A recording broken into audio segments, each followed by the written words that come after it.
เป็นภาพสวยเด่นมันก็เจ้าเฮ็ดอย่างนี้ตัวนี้มันทางรถไฟใหม่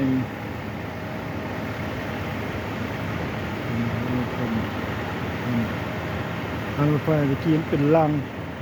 เป็นรางขีดหรือเป็นรางคู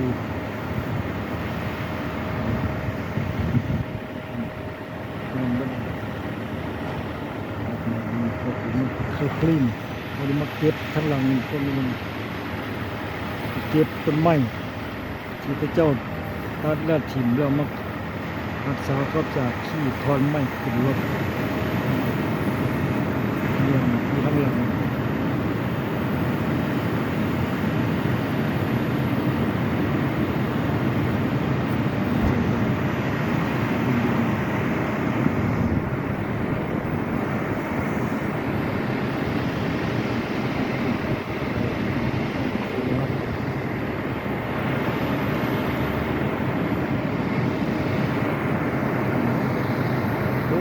ชุดรางวัดจุดชุดผู้ทั้งรางวัดนี่ทั้งรางวัดประมาณนี้เราไปมานี่มันจุดที่จุดรถไฟมันทำรถไฟมันจุดรถไฟ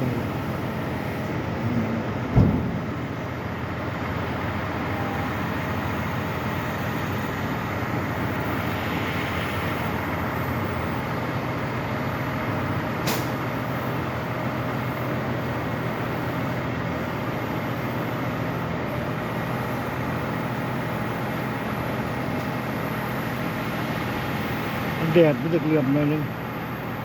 ทายบึงเขาจะทำงานในการทำงานเขาช่วย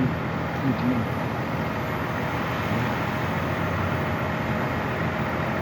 นี่คือการบึงไปเลย